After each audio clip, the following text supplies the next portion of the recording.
মনটা দুষ্টু হলেই জানিস রোগের আঁথাল হয়, এটাকে তুই এড়িয়ে চলিস করবি व्याधि जय। हम सभी अपने जीवन में यदि किसी व्याधि को जय करना चाहते हैं, अपने जीवन में रोग शोक दुख दारिद्र्य इत्यादि यंत्रणाओं से मुक्त होना चाहते हैं, तो बहुत ज़रूरी है कि हम सभी अपने जीवन में अपने मन में कोई भी किसी भी प्रकार की दुष्टता न लाएं, और ये केवल परमार्थ की ओर आगे बढ़ने से ही हो सकता है। जो अपने परमपिता के श्री चरणों को सार करके रखा है, जिसने उस रास्ते पे चलने का पूरा निर्णय बना के रखा है, तो उसके जीवन में कभी भी किसी तरह का रोग आ ही नहीं सकता। और हाँ, इंसानी शरीर है तो कुछ ना कुछ हल्की फुल्की तबीयत ख़राब हो सकती है, उसमें कोई बड़ी बात नहीं है।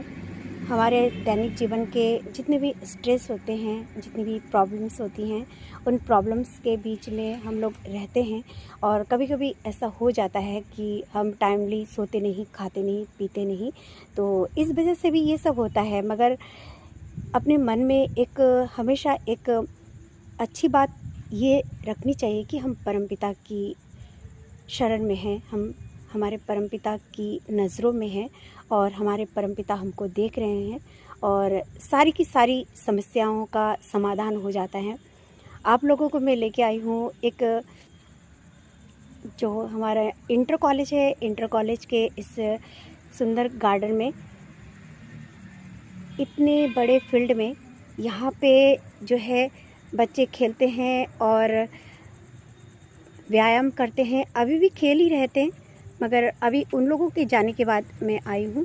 लगभग रात के 11 बजने वाले हैं, और मैंने सोचा कि क्यों ना ठाकुर जी का कुछ कार्य आज मैं अभी करके आऊँ।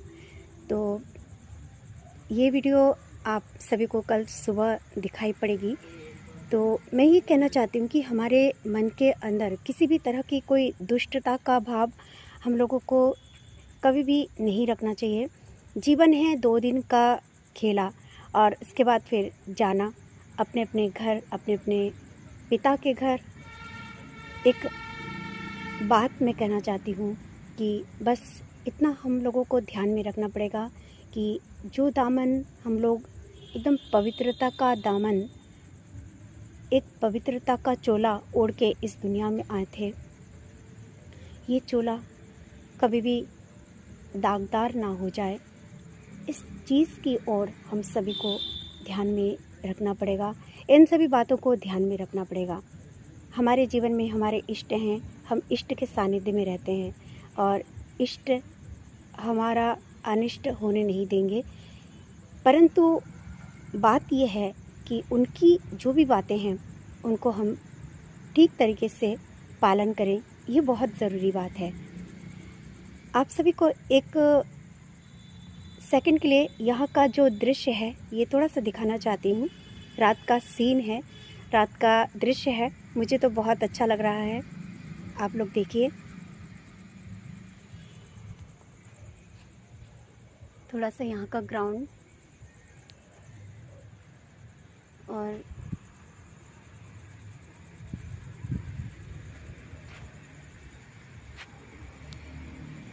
ज़िंदगी जब तक रहेगी फुर्सत ना होगी काम से, कुछ ऐसा समय निकालो, प्रेम कर लो श्री राम से। श्री राम ही हमारे जीवन के मेन उद्देश्य होने चाहिए, केंद्र होने चाहिए, फोकस होने चाहिए। श्री राम अर्थात सद्गुरु भगवान पुरुषोत्तम श्री श्री ठाकुर अनुकूल चंद्र जी, इनके रातुल श्री चरणों में हम सभी का ध्यान, मन, जीवन परिपूर्ण होके रहे, ये कामना, ये वासना हमारे अंतर्मन में सदा यूं ही जागृत होते रहे, ये एक चिंता सदैव हमारे अंतर्मन में बसता रहे। आप और हम इस दुनिया में आए हैं, कुछ यदि परमपिता के कार्य न करके जाएं, बस उठना, सोना, खाना और घूमना और दुनियादारी तो रहेगी ही। जब तक इंसान इस दुनिया में है, काम कभी भी ख़त्म नहीं होंगे। अपनी अपनी जिम्मेदारियां होती हैं, निभानी भी पड़ेंगी, मगर इसका मतलब ये नहीं कि हम अपने परमपिता के श्री चरणों से वंचित हो जाएं और उनको भूल जाएं और किसी और रास्ते में जाके कुछ और कार्य करें। परमपिता की बातों को मान के अपने जीवन में चलने का एक अलग ही खुशी का अनुभव, एक अलग ही शांति का अनुभव हमारे अंतर्मन में हमेशा जागृत होके रहेगा। आप देखिएगा, जो लोग परमपिता के कार्य करते हैं उनके तन मन में चाहे जीवन में कितनी भी विषमताएं क्यों ना आए, वो कभी भी डगमगाएंगे नहीं, कभी भी बिखरेंगे नहीं। ये एक सच बात है। हम सभी के अंतर्मन में प्रभु जी यूं ही जागृत होते रहें और हम उनके कार्य करते जाएं, तो उसी में परमपिता की भी खुशी है और हमारी भी खुशी है। एक बात मैं अक्सर बोलती हूँ कि ख्वाहिशों से नहीं गिरते हैं फूल झोली में, ख्वाहिशों से नहीं गिरते हैं फूल झोली में, कर्म की शाख को हिलाना होगा। नहीं होगा कुछ अंधेरे को कोसने से, अपने हिस्से का दिया खुद ही जलाना होगा। तो हम सभी को अपने अपने कर्म के हिस्से को खुद ही जलाना होगा, खुद ही अपने जो जीवन का प्रकाश है स्वयं के कर्मों द्वारा प्रकाशित करना होगा। इन वेदनाओं को कह दीजिए कि हमारे साथ हमारे परमपिता हैं। इन दुखों को कह दीजिए, इन बीमारियों को कह दीजिए कि हमारे साथ हमारे परमपिता हैं, हमारे मालिक हैं।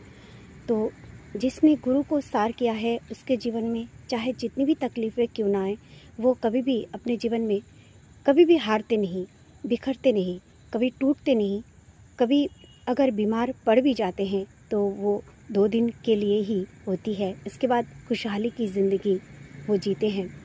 और थोड़ी सी अगर कोई तकलीफ़ आए, कभी भी हमको टूटना नहीं है, बस इसका ध्यान हम सभी को रखना पड़ेगा। हम सभी अपने जीवन में क्या करने आए हैं और क्या कर रहे हैं, अपने अंतर्मन से हमेशा पूछते रहें और उस अनुसार अपने सत दिशाओं की ओर चलते रहें। तो मैं आपको गारंटी देती हूँ, कभी भी हमें बिखरना नहीं पड़ेगा। कभी भी हमारे अंतर्मन में कोई चोट भी लगी तो भी हमारा कुछ बिगाड़ नहीं पाएगा। इसीलिए इन सभी बातों का यदि हम ध्यान रखें तो हम अपने जीवन में स्वस्थ, सुंदर, उन्नत और आनंदित रह सकते हैं। प्रभु श्री चरणों में आप सभी के लिए ढेर सारी शुभ मंगल कामनाएं प्रार्थना करती हूँ। आप सभी यूं ही अपने जीवन में सुख, समृद्धि, ऐश्वर्य और आनंद से परिपूरित होकर रहें। इन्हीं प्रार्थनाओं सहित आज मैं आप सभी से विदा लेती हूँ। जय गुरु, वंदे पुरुषोत्तमम।